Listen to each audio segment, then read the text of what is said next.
ज़िंदगी में चॉइसेस सबके सामने आती हैं, छोटे बड़े फैसले लेने की। कुछ आसान होते हैं और कुछ मुश्किल।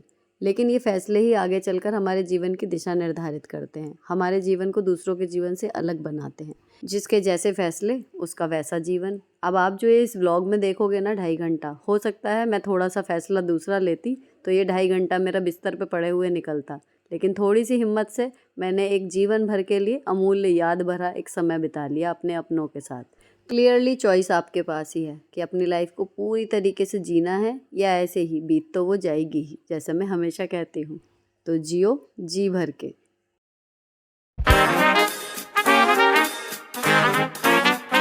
आप सब लोग मुझे पिछले 2-3 ब्लॉग से लगातार कह रहे थे नज़र उतार लो, नज़र उतार लो, और मैंने उस तरफ ध्यान नहीं दिया था। और शायद इसी का असर है कि आज मैं डॉक्टर के पास पहुंच गई। मुझको इन्फेक्शन हो गया है एक, और मैं आज सुबह से काफ़ी दर्द में थी, तो डॉक्टर के यहाँ जाना पड़ा और दवाई लेके आई हूँ। दवाई खाने के बाद थोड़ा आराम सा लगा है। अभी आज शाम की जो शादी चल रही है ना, वहाँ पर है घुड़चढ़ी, तो शाम की खबर है वहाँ पर। लेकिन ये है कि अभी जितना दर्द हो रहा है पता नहीं क्या कंडीशन रहेगी। तो मैंने फ़िलहाल कटहल बनाना था आज, तो कटहल मैंने मतलब ये था कि बॉईल करने के लिए रख दिया।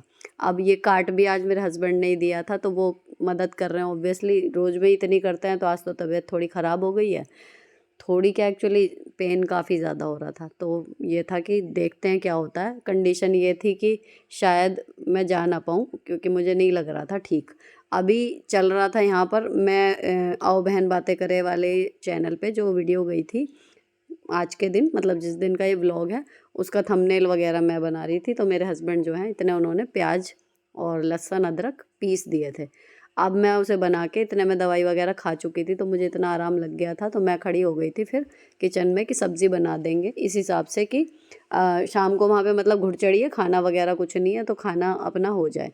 और थोड़ी सी आलू टमाटर की सब्ज़ी रखी है, तो इतना हो जाएगा कि ये हमें दिन में, अब लंच में भी और रात में हमारा हो जाएगा दोनों टाइम। शाम को खाना वगैरह बनाने का काम नहीं रखूँगी, क्योंकि 5 बजे से बोला हुआ है, तो लगभग 6 साढ़े 6 तक वहाँ पर काम शुरू हो जाएगा। तो आज मैंने जो कटहल बनाया ना, उसको हल्का सा नमक डाल के बॉईल किया था, 2 सीटी लगाई थी, और उसके बाद इसे तेल में मैंने फ्राई कर लिया। तो ये तेल में फ्राई करके बनता ही है, लेकिन मैं कई बार भूल जाती हूँ, तो वो खाली अगर बॉईल करके भी आप मसालों में कर दो ना, तो भी अच्छी खासी सब्ज़ी बन जाती है। और इसमें जो मैंने ध्यान दिया, पहले मैंने उन्हें फ्राई करने के लिए तेल डाला, और अब मैं मसाला भूनने के लिए तेल डाल रही हूँ, तो यानी कि आपकी सब्ज़ी में तेल जस्ट डबल हो गया। और जबकि बॉईल करके वो अच्छे से गल जाता है, हल्का सा नमक हो जाता है, उसको अच्छे से मसाले में मिक्स करके फिर उसको भुनने दो कढ़ाई में, तो स्वादिष्ट तो वो तब भी लगता है। तो आइंदा मैं इसको फ्राई करके नहीं बनाऊँगी। आज मैंने दोनों तरीके की तुलना कर ली। अब मैंने यहाँ पर मसाले वही डाले हैं 5, नमक, मिर्च, धनिया और किचन किंग, हल्दी, ये पाँचों डाले हैं। और पीसने में मैंने आपको बता ही दिया कि उसमें प्याज, लहसुन और अदरक है, टमाटर मैं इसमें नहीं डालती हूँ। अब इसे भूनने के बाद फिर ये मतलब 5 मिनट भी नहीं लगेंगे, अच्छे से मसाला जो है वो मिक्स हो गया इसमें। थोड़ी देर इसको ऐसे ही भूनती रहूँगी, मतलब गैस इस टाइम पे तेज़ भी कर लो आप, आराम से जल्दी भुन जाएगी। या फिर एक साइड अगर आप आटा वगैरह गूँथो, तो इसको धीमा करके छोड़ दो, तो थोड़ा सा बढ़िया से भुन जाता है। उसके बाद इसमें डाल दिया हमने हरा धनिया, और यहाँ पर हमारी सब्ज़ी का काम जो है वो ख़त्म हो जाएगा। इतनी ही देर इसमें लगती है। तो अगर आपने चलते फिरते कटहल को काट के रख लिया है या बॉईल करके रख लिया, मान लीजिए अगर आप प्री प्रिपरेशन में कुछ करना चाहें, तो अगर आपने ये बॉईल करके रखा है, तो फटाफट से अपना एक मिक्सी के जार में मसाला पीसो, और सब्ज़ी आपकी 5 से 10 मिनट में रेडी हो जाएगी। अब मैं गैस मैंने बंद कर दी थी, फिर मैंने गूँथ लिया था आटा। आटा गूँथने के बाद फिर मैं रोटी सेकूँगी। अभी शाम को क्या पहनना है ना, ऑनेस्टली कोई डिसीजन नहीं ले पाई हूँ, क्योंकि टाइम ही नहीं मिल रहा उतना। अगर खाली जॉब और फंक्शन हो ना तो हो जाता है, लेकिन उसके साथ जो एडिटिंग का जो जब कंटेंट बढ़ जाता है, तो फिर उसको भी एडिट भी करने का टाइम भी बढ़ जाता है। और अगले दिन फिर स्कूल, इधर बच्चों के एग्ज़ाम आ रहे हैं, तो उनका पढ़ाई का जो प्रेशर है वो मेरे ऊपर तो मैं अभी नहीं कह सकती, लेकिन हाँ उनके ऊपर बढ़ता जा रहा है। मुझे बस इतना है, मुझे या मेरे हस्बैंड को लगातार उनको टोकना पड़ता है कि क्या रह गया और क्या नहीं, या फिर उनको कुछ लर्न हो जाता है तो थोड़ा बहुत ये है। वैसे तो अब आपस में ही सुन लेती हैं, लेकिन ये है कि सुन लें, इतना काम हमारा है। पर अभी पूरी तरीके से उनकी पढ़ाई पे जो है ध्यान नहीं दिया जा रहा जैसे रेगुलर में देती हूँ, क्योंकि बिजीनेस शादी की वजह से बढ़ गई है। खैर, आज आखिरी काम है, बारात में मैं जा ही नहीं पा रही हूँ क्योंकि 2 दिन इलेक्शन की ड्यूटी रहेगी, तो वहाँ तो नहीं जाऊँगी। कपड़े वगैरह के तो ये जो काम फैल रहा है ये तो नहीं होगा, लेकिन हाँ बिज़ीनेस और ज़्यादा हो जाएगी। अब 2 दिन बिल्कुल भी टाइम नहीं मिलेगा, मे बी वीडियो कोई सी मिस भी हो जाए। चलो अब मैं क्या कर रही हूँ, फिर मैंने अपनी भारी साड़ियों वाला ये दराज जो है ये खोला। नीचे की साइड मैंने आपको कभी दिखाया नहीं है शायद, लेकिन इसमें जो ये सामने रखे हुए हैं ना छोटे छोटे स्क्वायर पीस जो आपको दिख रहे हैं, ये सारे पेटीकोट्स हैं। तो इनको इसी तय में करके आगे लाइन से लगे हुए हैं, और जितनी भी भारी साड़ियाँ हैं वो इनके पीछे लाइन्स लगी हुई हैं। एक लाइन में लगभग 6 साड़ियाँ हैं, और 6 6 6 करके 18 साड़ियाँ मेरी लगभग पीछे हैं भारी। बाकी और जो हैं वो पलंग में भी हैं, कुछ पड़ी हैं, लेकिन जो मुझे जल्दी जल्दी ज़रूरत पड़ी जाती है अक्सर उनमें से ही मैं कुछ ना कुछ पहन लेती हूँ। ऐसी फेवरेट साड़ियाँ मैंने कोई सी भी अंदर नहीं रखी है पलंग में, वो सारी यहीं पर हैं ताकि बीच में उनमें हाथ लगता रहे। अब मैंने ना सारा ये जो साड़ी मैंने 2 निकाली, जो अभी मैंने निकाली थी वो बनारसी साड़ी थी, उसको मैंने कॉटन के कपड़े में करके रखा हुआ है, और एक ये नीचे से रेड वाली साड़ी मैंने निकाली। अब जब ये सारे पेटीकोट यहाँ से हटे थे और पीछे से साड़ियाँ भी मैंने तय में से देख के निकाली हैं, तो मैंने हाथ के हाथ उनको तो ठीक कर ही दिया, साथ में अब यहाँ पर दोबारा से ये सारे पेटीकोट यूँ के यूँ ऐसे ही निकाल लेती हूँ गड्डी के समेत। एक आध की तय खुलती है, बाकी की ऐसी सही बनी रहती है, और फिर ये लग जाते हैं। और इसके ऊपर जो मैं लगा रही हूँ ये सारे वेस्टर्न हैं। सबसे पहले नंबर पे टॉप्स हैं, और बाकी के 2 गड्डियाँ जो दिख रही हैं ऊपर वो बॉटम वेयर हैं, जीन्स ट्राउज़र या फिर पैंटे जो हैं। तो यहाँ पर ये जो है वेस्टर्न बहुत कम सा है, तो ये एक इस तरीके से आ जाता है। तो पीछे की तरफ साड़ी, आगे यहाँ पर पहले पेटीकोट, और पेटीकोट के जो ऊपर का स्पेस बचता है उसमें साड़ी। अब ये सॉरी वेस्टर्न। अब जो यहाँ कोने में जगह बची है ना, तो जैसे कोई नई शॉपिंग है या कुछ है तो वो वहाँ पर स्पेस रहता है, तो इधर उधर रखने के बजाय वहाँ पर मैं रख देती हूँ। अब यहाँ पर 2 साड़ी निकाली हैं, और कोइंसिडेंस की बात है कि मतलब बनारसी भी निकाली, ये मेहरून जब मेरी इंगेजमेंट हुई थी ये तब की साड़ी है। इसका मैंने ब्लाउज़ जो है वो मतलब है पहनने लायक इस टाइम कर रखा है, बाहर ही था। तो मैं सोच रही थी कि इनमें से क्या पहनूंगी, लेकिन मेरे जो दर्द था ना वो बढ़ गया, और खाना खाने के बाद मेरे पेट में दर्द शुरू हो गया। जो मैं अक्सर बताती हूँ ना कि सर्जरी के बाद मुझे तब कोई दिक्कत नहीं हुई थी, लेकिन अब मुझे कभी भी डाइजेस्ट करने में कोई भी चीज़ कई बार प्रॉब्लम हो जाती है। तो अब मैंने जैसे खाना खाया ना, उसके बाद मेरा दर्द इतनी तेज़ हो गया कि मैंने ये अलमारी वगैरह तो मैंने कर ली, कि लगा कि ठीक हो जाएगा, अभी हो जाएगा। लेकिन अब फाइनली मैं ये सोच के लेटी थी कि अब मुझसे नहीं हो रहा, मेरा दर्द तेज़ हो रहा है। दवाई मैंने खा ली थी, लेकिन फिर भी अभी दर्द इतना तेज़ हो गया था कि अब मैं ये सोच के लेटी थी कि अब मैं नहीं जा पाऊँगी। खैर, इन्होंने बोला टेंशन मत लो, जब मैं लेटी हुई थी। अभी टाइम है 5 बजे का उन्होंने बोला है, लेकिन सब लोगों को इन्होंने 1-2 जनों को फ़ोन किया कि अभी वहाँ पे कुछ भी नहीं है, हमारे पास 6:30 तक का भी टाइम है, तो अगर तुम लगे ठीक तो ठीक है। आखिरी ऑप्शन है, क्योंकि बिल्कुल करीब की शादी है, कि आखिरी ऑप्शन है कि भाई अगर नहीं भी जा पाई तो मैं चला जाऊँगा और बता दूँगा कि हाँ सुनीता की तबीयत ख़राब है और वो नहीं आ पाएगी, शक्ल दिखा के आ जाएंगे, चाहे तो तुम साथ चलना, डांस वगैरह मत करना, नॉर्मल सूट वगैरह पहन लेना। ये कह के ये मुझे समझा रहे थे, और मैं जो थी लेट गई। खैर 1 सवा घंटे बिल्कुल मतलब बहुत अच्छी तरीके से दर्द हुआ मेरे, सही बताऊँ तो। और उसके बाद में लेकिन ये था कि दवाइयों ने असर करना शुरू किया, फिर मेरा दर्द कम हुआ। फिर मैंने टाइम पूछा तो लगभग 5:45 के करीब हो गए थे जब मैं उठी हूँ। तो मैंने उठने के बाद पहले 2-3 चक्कर घर में मारे, और मुझे लगा कि हाँ मैं कर सकती हूँ, कि ठीक है तैयार हो जाते हैं, थोड़ा बहुत है लेकिन मैं बर्दाश्त कर सकती हूँ, मैंने ये सोचा। और अगर अब मैं ढील डालती तो मैं सच बताऊँ कोई प्रेशर नहीं था, ना मेरे हस्बैंड की तरफ से, और ना सच में वहाँ पर भी कोई भी इस चीज़ का वो मानता। अगर मैंने कहा कि मेरी तबीयत ख़राब है तो सब लोग मानेंगे कि हाँ मेरी तबीयत ख़राब है। इसीलिए मैं हमेशा आओ बहन वाले में ना कहती रहती हूँ कि अपनी बात में वज़न रखो। अगर आपकी तबीयत ख़राब है, नहीं हो रहा वैसे है तो भी, और नहीं हो अगर ये रहा है, ओरल और कर अगर पा आपको रही है लगता है कि हाँ बेरेबल है तो बोलो डिविनिटी है, बेरेबल दिमाग है, में एंड डन करके कर कर रही है, सकते अगर हैं हम, आंसर ठीक आ ये रहा है वाली तो बात होती है। चल तो जाएगा, अब मैं ये था कि मैंने खड़े लेकिन होके टाइम देखा, मुझे लगता लगा है। कि ठीक है हो जाएगा, तो फिर मैं खड़ी हुई। अब जो तीनों साड़ियाँ निकाली थी उनमें सबसे लाइट वेट जो थी, मुझे ईजी टू कैरी देखनी थी, तो वो ये वाली थी। अब ये वाली साड़ी मैंने पहनी थी करवा चौथ पे, आपके साथ शेयर किया था, करवा चौथ हॉल शेयर किया था, उसमें ये साड़ी थी। ब्लाउज़ अलग से लिया हुआ, ब्लाउज़ इसका जो था रॉ सिल्क में था, इसी तरीके का उस पर बॉर्डर था जो साड़ी में है। अब मैंने मेकअप जो किया वो जो मैं डेली का मेकअप करती हूँ, स्किन पे वैसा ही करके और उसके बाद मैंने आई मेकअप कर लिया, तो थोड़ा सा लग गया कि हाँ पार्टी वाला लुक है। आई मेकअप मैंने पूरा कर लिया था, बाकी मैंने एक्स्ट्रा कुछ नहीं किया और ना ही मैं कोई ज्वेलरी और नेक पीस कुछ भी हैवी पहनने वाली हूँ। प्लान था मेरा, अगर तबीयत ख़राब ना होती, मन था कि पूरे फंक्शन हो गए मैंने लहंगा नहीं पहना कोई सा भी, तो मैं आज लहंगा पहन लूँगी क्योंकि बारात में नहीं जाना है। लेकिन लहंगा तो छोड़ो, जाने की ही वो लग गई कि जा भी पाऊँगी या नहीं। अब इस टाइम पे मुझे लग रहा था अच्छा कि फाइनली मैं जा रही हूँ, अब इतना तैयार हो गई हूँ तो अब श्योर है कि मैं जा रही हूँ। तो बच्चों का ये था कि बच्चे अभी अगर नॉर्मल में होती तो बच्चे साथ चलते, है ना, ये भी साथ चलते, तो चाहे वो बारात में मतलब पीछे पीछे घुड़चड़ी में चलते, ये लोग डांस नहीं करते, लेकिन हाँ ये जाते। अब क्योंकि मेरी तबीयत ख़राब थी तो ये था कि शायद हम जाना नहीं कर पाएँ अगर दर्द नहीं कम हुआ, या फिर ऐसा है कि मैं चली जाती हूँ तो मैं अपना बच्चों की तरफ से यहाँ पे फ्री रहूँगी।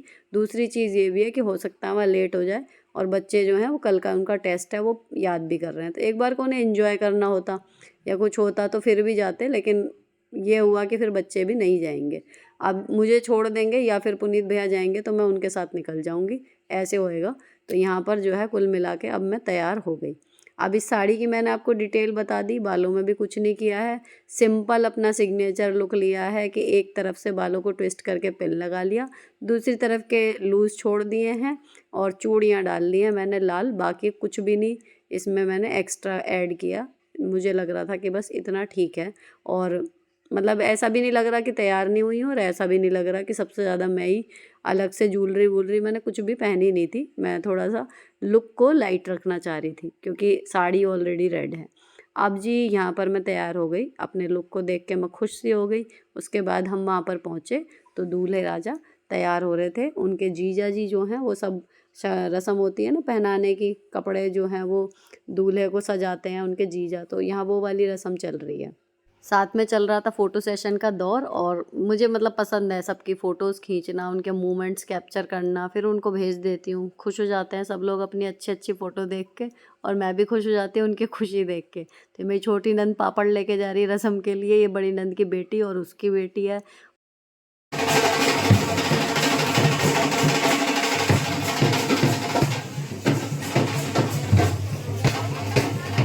अब यहाँ पर एक अगली रस्म चल रही है, जब दूल्हा तैयार हो जाता है तो उसके सिर पे इस तरीके से चुन्नी करके सारी बहनें जो हैं वो पकड़ती हैं पापड़ को, और जो उनमें से एक दामाद जो कोई भी होता है या 2 3 4 जितने भी हैं वो ये धागा सा चारों तरफ जो है पकड़ाते जाते हैं, मतलब ये रस्म होती है।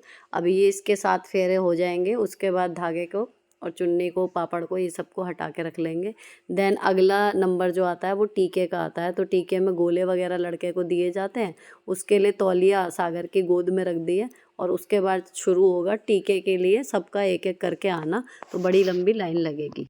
15-20 मिनट के इंतज़ार के बाद धीरे धीरे सब करते जा रहे थे एक एक करके टीका, फिर मेरा नंबर भी आया तो मैंने टीका किया। और इस टाइम पे मैंने फ़ोन, सीढ़ियों पर खड़े हुए थे मेरे नंद के बच्चे, उनको मैंने दे दिया था कि वहाँ से शूट करते रहो। इस टाइम पे मैं फ्री थी काफ़ी देर से अभी फ़ोन से, तो वो शूट कर रहे थे, फ़ोटो वगैरह खींच रहे थे, क्योंकि जो कैमरा पर्सन होते हैं उनके पास से तो फ़ोटो जिनके घर में शादी है उन्हें ही मिलेगी, और वो भी शादी के बाद। तो मैं तो पहले ही खींच लेती हूँ सबके मूवमेंट जो भी मुझे अच्छे लगते हैं, और इसके बाद थोड़ी सी फ़ोटो खींची, फिर सागर घोड़ी पे चढ़ गए थे और उसके बाद फाइनली जो घुड़चड़ी होती है कि डांस, वो शुरू हो गया।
मिला के मेरी कोशिश यही थी कि कोई भी मोमेंट अच्छा सा जो हो सकता है वो मिस ना हो। ये जैसे सारे छोटे भाई बहन हैं, ये मेरी भांजी और उसके हस्बैंड हैं, दूसरी वाली भांजी भी है लेकिन उसके हस्बैंड उसकी बेटी के साथ बिजी हैं, ये दोनों बहन भांजियाँ हैं, ये भाभी हैं जिनका बेटा है सागर और ये छोटा वाला बेटा है उनका। तो ये अपना जब भी कोई उसके साथ पोज़ कर रहा था ना तो सागर घोड़ी पे बैठ के साथ में नाच रहा था। इनफैक्ट अगर वो घोड़ी पे ना होता तो वो हमारे साथ ही नाच रहा होता, क्योंकि पूरा ग्रुप एक ही है। तो हमारे में से एक माँ समझिए बैठा हुआ है, बाकी सब अपना नाच रहे हैं। तो ये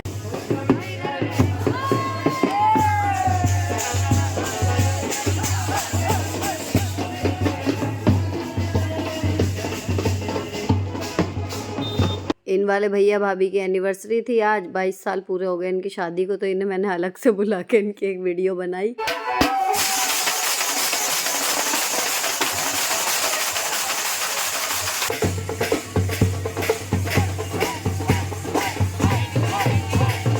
यूं ही डांस करते करते फाइनली मंदिर आ गया, लेकिन डांस रुकने का नाम नहीं।